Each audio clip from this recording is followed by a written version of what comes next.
Brought to you by Ludo Fantasy. Ludo Fantasy दे रहा है 3 लाख तक का health insurance because we care for you. Download Ludo Fantasy now. उन्होंने मुझसे कहा आराम से पहले सांस ले लो, फिर उन्होंने मुझे पानी का बोतल दिया। मैं सपने में भी नहीं सोची थी कि वो मेरे पास आएंगे। ये है सोशल मीडिया पर छा जाने वाली 2 प्याली चाय वाली नव्या यादव, जिनके टी पॉइंट पर सपा सुप्रीमो अखिलेश यादव पहुंचे थे चाय पीने, जिसकी तस्वीरें अखिलेश यादव ने सोशल मीडिया पर शेयर कर बड़ा संदेश दिया था। नव्या को नारी शक्ति की सच्ची मिसाल बताया था। इस दौरान अखिलेश यादव चाय की चुस्कियां तो लेते ही हैं, बिस्किट की संगत भी उसके साथ होती है। चलते वक्त वो नव्या को एक सफेद रंग का लिफाफा भी पकड़ाते हैं। तो क्या था उस लिफाफे में, नव्या से क्या बोले सपा सुप्रीमो, वो हम आपको बताएंगे, खुद नव्या की जुबानी सुनवाएंगे, जिसमें नव्या अखिलेश यादव के लिए एक बड़ी भविष्यवाणी भी करती हैं। लेकिन पहले जान लीजिए कि कौन है नव्या यादव, जिनकी चर्चा तेज है। नव्या यादव मूलतः आजमगढ़ की रहने वाली हैं। वो लखनऊ में राजाजीपुरम में रहती हैं और मेदांता हॉस्पिटल के पीछे 2 प्याली चाय के नाम से एक छोटा सा रेस्टोरेंट चलाती हैं। नव्या ग्रेजुएट है। नव्या अपनी फैमिली के बारे में ज्यादा जानकारी नहीं देती, बस इतना बताती हैं कि ग्रेजुएशन के बाद पिछले 6 महीने से वो ये चाय की दुकान चला रही हैं। चलिए अब जान लीजिए अखिलेश यादव जब नव्या से मिलने पहुंचे तो नव्या का रिएक्शन क्या था, अखिलेश यादव क्या बोले और उस सफेद लिफाफे में क्या था। मैं जब दुकान खोली थी तो मैंने ये सोचा था कि शायद वो एक बार मेरे दुकान पे आएंगे तो मेरा दुकान खोलना सफल हो जाएगा, और कल यही हुआ। कैसे मुलाकात हुई आपकी, मतलब डायरेक्टली चले आए थे कि? नहीं सर, एक अनुज भैया हैं, उन्होंने मुझे फोन किया क्योंकि मैंने उनसे बहुत बार कहा था कि आप मुझे उनसे एक बार मिला दीजिए, मैं आपका जीवन भर उपकार देती। तो उन्होंने मुझे फोन किया कि अखिलेश भैया मेदांता आ रहे हैं। तो फिर एक आलोक भैया है, मैं उन्हीं के साथ गई थी।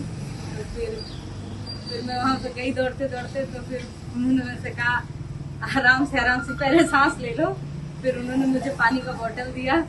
फिर उन्होंने कहा क्या हुआ, अपनी बात बताओ। तो फिर मैंने उनसे कहा कि सर आप अगर एक बार मेरी दुकान पे आ जाएंगे तो मतलब मेरा दुकान खोलना सफल हो जाएगा। तो फिर उन्होंने मेरा कॉन्टैक्ट नंबर किसी को पर्ची पे लिख के दिया। फिर 10 मिनट बाद वो किसी से मिलने आए थे वहाँ पे, तो फिर वो मेरे पास आए थे और मैं सपने में भी नहीं सोची थी कि वो मेरे पास आएंगे। तो जब वो आए तो क्या कुछ बात हुई आपकी उनसे? उनसे बस इतना ही बात हुआ, उन्होंने मुझे बहुत सारा आशीर्वाद दिया और यही बोले कि और मेहनत करो। अच्छा, हाँ जी। उन्होंने कुछ लिफाफा भी दिया है? हाँ जी। उसमें क्या था? उन्होंने मुझे 21,000 रुपए दिए और उन्होंने अपने ट्विटर पे मेरी पोस्ट डाली, मतलब मेरा तो जीवन ही धन्य हो गया। मुझे कुछ भी नहीं चाहिए, मुझे सब कुछ मिल गया।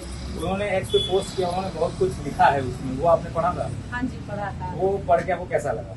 सर कुछ चीजें शब्दों में नहीं बयां की जा सकती कि मैं क्या ही बताऊं, मैं एकदम शब्दहीन हूँ। मैं बस इतना ही कहूंगी, उनका बहुत बहुत धन्यवाद। जब नव्या से योगी आदित्यनाथ वर्सेस अखिलेश यादव पर सवाल होता है तो वो बेहद दिलचस्प जवाब देती हैं, वो भी सुनिए। अभी इस समय जो चल रहा है उत्तर प्रदेश में, तो राजनीति आप जानती हैं, तो अखिलेश यादव और सीएम योगी आपको कौन सही लग रहा है?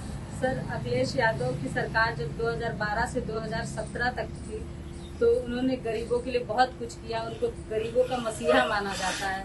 और 2027 में पूर्णतः उनकी सरकार बनेगी, मुझे पूरा विश्वास है। तो अभी की सरकार से आपकी क्या नाराजगी कि आप नहीं, 2017 के लिए बोल रहे हैं? नहीं, मुझे कोई नाराजगी नहीं है, ऐसी कोई बात नहीं है, लेकिन अखिलेश यादव मेरे फेवरेट हैं तो मैं ऐसा बोल रही हूँ। अच्छा। और अगर 27 उनकी सरकार बनती है तो आप क्या अपेक्षा करती हैं उनसे? मैं बस इतनी सी अपेक्षा करती हूँ कि मैं दोबारा उनसे एक बार उनको चाय पिलाने जरूर जाऊंगी। अच्छा। आपको बता दें कि कल जब अखिलेश यादव लखनऊ के मेदांता अस्पताल में भर्ती कन्नौज के पूर्व सांसद छोटे सिंह यादव का हालचाल जानने पहुंचे थे तो वहां मेदांता के पीछे 2 प्याली चाय नाम के छोटे से टी पॉइंट पर भी गए थे, जिसे नव्या चलाती हैं। वहां अखिलेश यादव ने चाय पी थी, जिसकी तस्वीरें सोशल मीडिया पर शेयर कर बड़ा संदेश दिया था। वो भी उस वक्त जब बीजेपी और उनके समर्थक रामगोपाल यादव के व्योमिका सिंह पर दिए गए बयान पर हंगामा काटे पड़े हैं। इसे न केवल सेना विरोधी बयान बता रहे हैं बल्कि महिला विरोधी भी करार दे रहे हैं।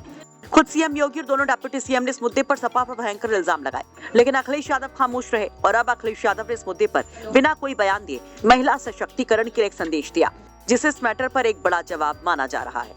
अखिलेश यादव एक्स पर 2 तस्वीरें शेयर कर लिखते हैं, यही है असली और सच्ची स्त्री सम्मान समृद्धि योजना कि हम सब अपने अपने स्तर पर उन युवतियों की हौसला अफजाई करें जो बेरोजगारी और आर्थिक पारिवारिक हालातों से लड़ने का बीड़ा उठाती हैं, अपने हौसलों से अपने पैरों पर खुद खड़े होकर दिखाती हैं। वैसे अखिलेश यादव के इस बयान और नव्या के रिएक्शन पर आप क्या कहेंगे? कमेंट बॉक्स में अपनी राय जरूर रखिए, क्योंकि अमेठी पहुंचे अखिलेश यादव एक फल विक्रेता से भी कुछ ऐसे ही मिले थे, जिसकी चर्चा खूब रही। लखनऊ से अंकित मिश्रा की रिपोर्ट, यूपी तक।